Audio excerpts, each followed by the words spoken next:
Hello, it's Scott Manley here with part 28 of Kerbal's Spaceships, our serious business, and Gail Porter has got herself into some serious trouble. Her little return capsule does not have the fuel it needs to get all the way home, due to basically an alarming piece of mathematical ineptitude on my part. So, she will die unless we can get her home. She doesn't have life support to stay alive more than a couple of days in orbit.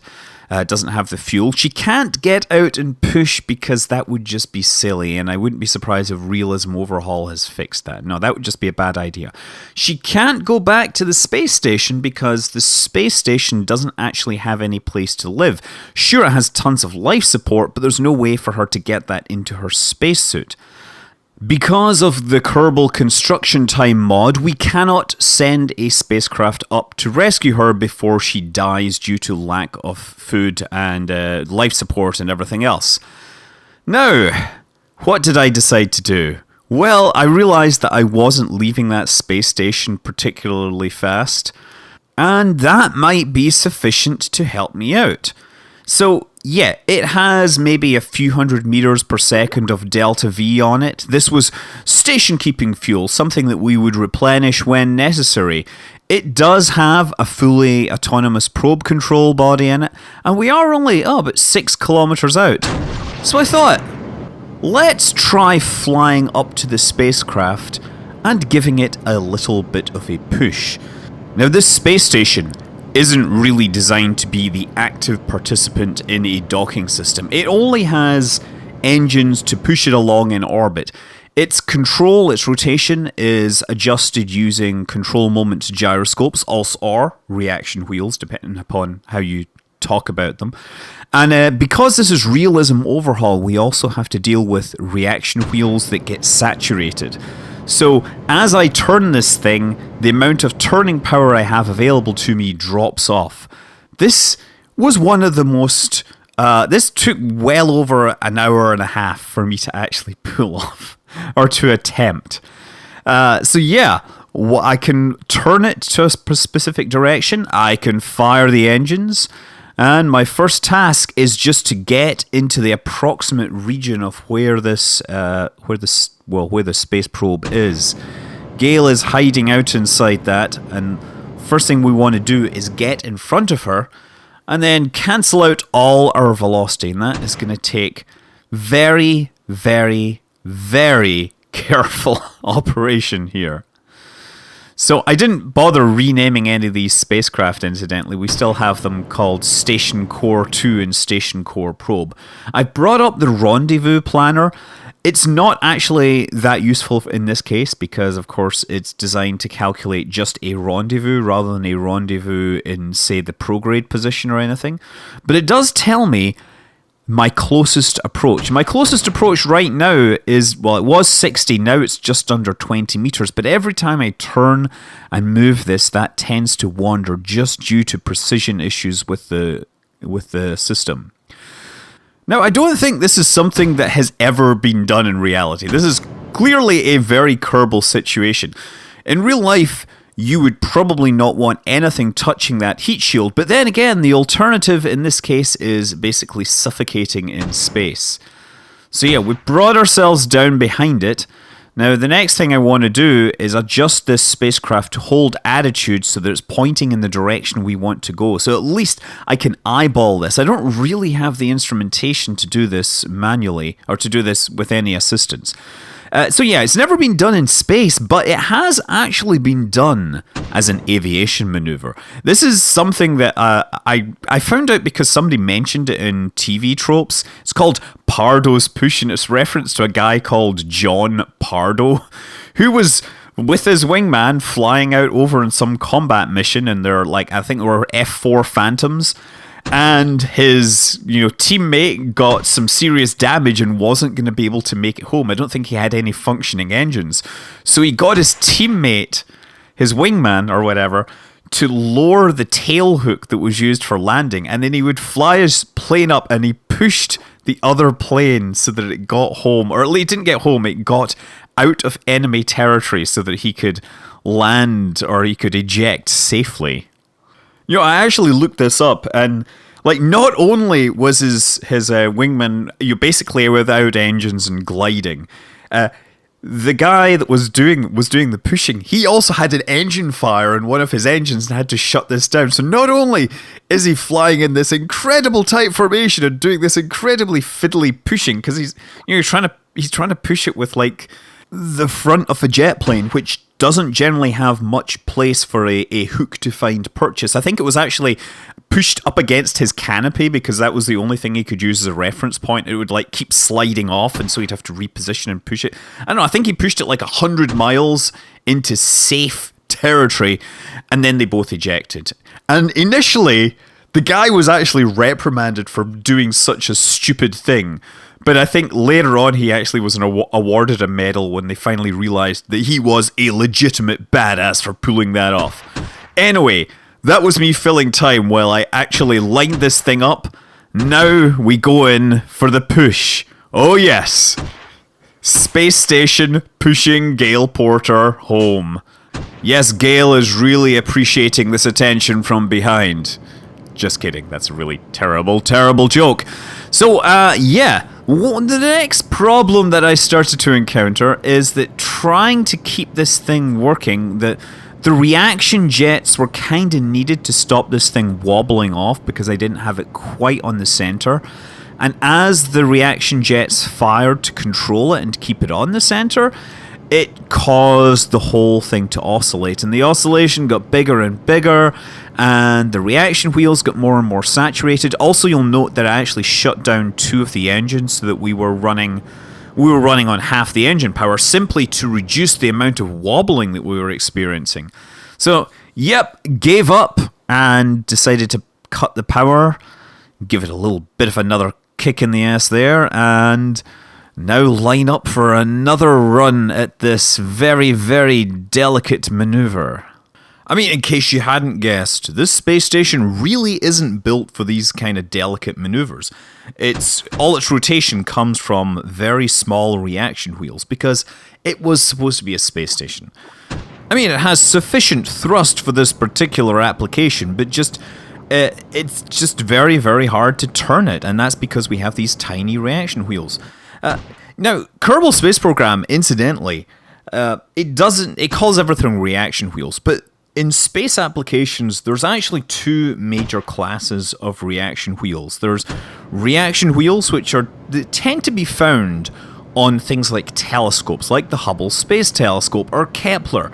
These literally there's a mass, and you rotate it in one direction, and conservation of angular momentum means that the spacecraft will rotate in the other. The space station, on the other hand, uses something called control moment gyros, and those are altogether more interesting and somewhat more efficient devices in many ways. Regardless, the game just gives you a magic box that produces torque when you need it. It doesn't produce thrust, just torque. So yeah, you can see that I'm running with these saturable reaction wheels, and you can see how much available torque I have. Right now, I essentially have 0 available torque, which is making it very hard for me to turn and face the correct direction so that I can cancel out this forward motion. This is taking a very long time. So yeah, a control moment gyro works by having a spinning mass, and it's a gyroscope that's already spinning. And then it's on a gimbal, and if they try to rotate it in one direction, it will produce torque in the third direction, right? If you imagine your 3 direction at 90 degrees to each other, it's like magic. Many people find gyroscopes magic, but it's just science. You can just solve for the mathematics and it all works fine. There are a whole bunch of people that think you can produce thrust from gyroscopes. Those people are usually engineers, because apparently there's some simplified version of gyroscopes that engineers use, and if you're a smart engineer, then you can realize where the approximations break down without knowing there's approximations. Yeah, there's an article I remember reading about Eric Laithwaite, who was a fantastic engineer. He built like the first linear motor, and he got into gyroscopes towards the end of his career before he died, and he was just always convinced there was a way to generate thrust or anti-gravity or things from it. And the article was talking about the term lies to children, where you simplify something so you can teach it. And apparently, I've heard this, and I'm not really sure, that there's a way that gyroscopes are sometimes taught to people who need to use gyroscopes that don't actually need to use the whole laws of physics. And that was blamed for Laithwaite's strange ideas about how gyroscopes could be used to generate thrust. But yeah, the space station, it uses control moment gyros because they're kind of more efficient. They produce more torque very quickly. I guess they can react faster, in part because the masses have already been spun up to speed, whereas in a reaction wheel situation, you're it's how fast you spin it up to speed is how fast you get stuff out of it. Yeah, you can hear in the background, by the way, that bleep, bleep, bleep. That is the science alert telling me that I have all sorts of interesting science to collect. Right now, I'm just trying to keep this thing pointed in the right direction. Oh dear. Yeah, this was a whole hour of extreme tedium, and I'm subjecting it to you all. Yes, no, you're not going to get any edits here. You're going to see just how much effort I put into saving Gail, because, well, I still haven't figured out that bug where our new astronauts aren't able to join the program. I think when we actually commission this station for reals, we'll have to call it the Bob Pardo Memorial Station. Actually, I say memorial, and I've no idea if he's alive or dead or not. All I know that with that kind of flying skill, he is a legitimate badass, and I will mad props to this guy. But finally, I think this was the final countdown. Now, obviously, it came in there a lot more carefully, and then since we got it right on the middle, I turned off the reaction wheels, and it stayed this time. It didn't need any little thrusts to keep it pointing, and I just had to keep those engines going. So now we have to bring the periaps down to a sufficiently low altitude that the capsule will deorbit before Gail runs out of life support, but also it can't be too low because the space station would ideally like to go back into orbit. After all, we would like to have this monument to this crazy maneuver hanging around in space to remind me to check my delta V before I actually launch things. And, well, now we're down below 100, well, almost at 100, and that was it. So now we need to just move this out the way, clear the spacecraft, and turn this thing around and start firing its engines to get back into its original orbit, or at least somewhere in the region of its original orbit. Although initially, I just need to put it into an orbit where it won't fall back into the atmosphere. So 150 kilometers is probably good enough. And now we can switch to the other spacecraft where Gail can begin re-entry and hope that the heat shield hasn't been damaged by all that scraping and bumping and bashing. Heat shields are really designed to deal with the heat of re-entry, but when we're talking about the heat of re-entry, the heat is because you've got the atmosphere pushing into it, and any tiny defects do get amplified. Like, there's bumps and stuff that are felt inside capsules as they descend on ablative heat shields, and the bumps are actually like miniature explosions when there's like a tiny air bubble which is exposed, and suddenly that releases a lot of energy when it pops open. You're going to get tiny defects like that all through any large heat shield. I mean, these heat shields are several meters across, but thankfully, in this case, we didn't need to worry about it. Gail Porter continues her descent. She's very, very happy to be home, and she is bringing a whole lot of science with her. And she'll be greeted by the Australians first. Did I say Australians? I meant the New Zealanders. Obviously, that is a subtle reference to Flight of the Conchords, which is a fantastic TV show. But in my game, we're still in the 1950s, so it'll be years before that ever gets on the TV. Anyway, the second part of the space station, the habitation module, has been developed. It was delayed from initial launch because we wanted to develop the higher quality or the larger, crew-capable docking ports. So, of course, we need to wait for a suitable launch window, which pretty much means waiting for the launch site to line up with the space station as it flies over. And once we get nice and close, we have to, of course, begin our tracking of the target. This is a slightly modified version of the previous launcher. Pretty much the second stage is the same. The first stage I decided to switch back to using the Proton rockets because those engines are just much better thrust to weight ratio compared to the American ones. I'm kind of feeling that I don't actually want to use the amazing F1 engine. Anyway, look, we're going to dock with this thing, so we have to target it, and we're going to use the rendezvous planner to make sure that the relative inclination is as low as possible. So we have to initially launch to the northeast, throttle up the engines, wait for them to kick in, and off we go at 4 times regular speed. So you don't need to actually sit through the whole launch. So yeah, this is pretty much a standard launch here. Watch the relative inclination as it drops. We want to get that as close to 0 as possible. The best time to correct relative inclination is during the launch sequence when you are trying to pick up 7.5 kilometers per second of lateral velocity.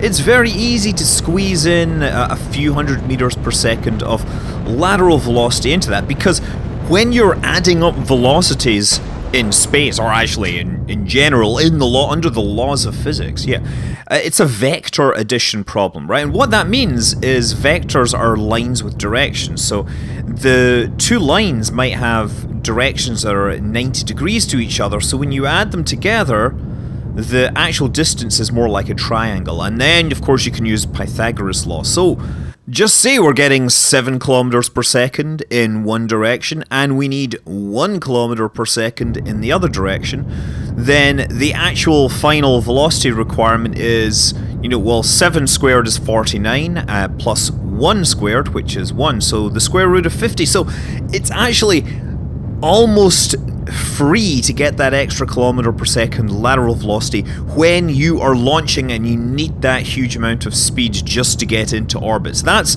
kind of the mathematical reason. It's probably easier if you just, play with it and you'll see that it happens. It's vector addition. Yes, some of you may have never heard what vector addition is.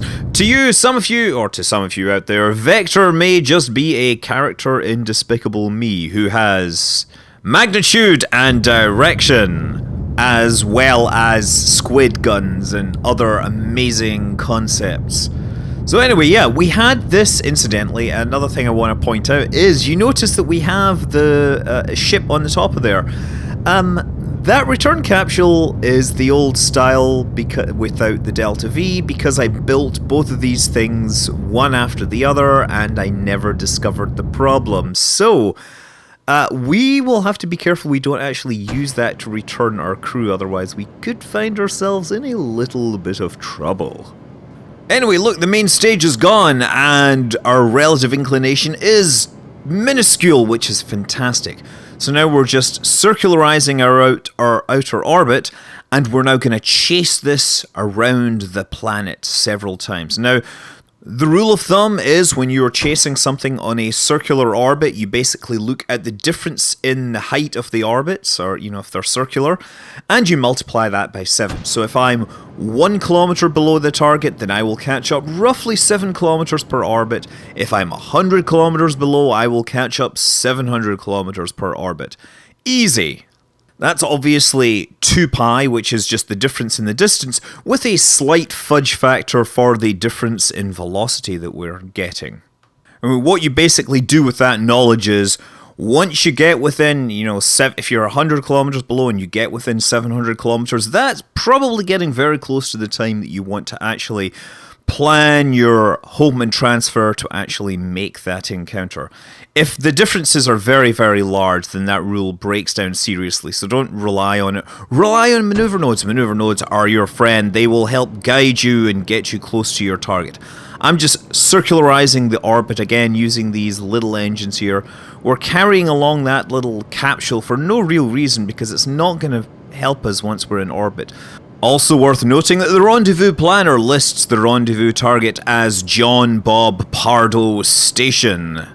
I felt that after the station's achievements above and beyond the line of duty that the name was wholly appropriate. Anyway, we'll continue the docking in the next episode. Until then, I'm Scott Manley. Fly safe.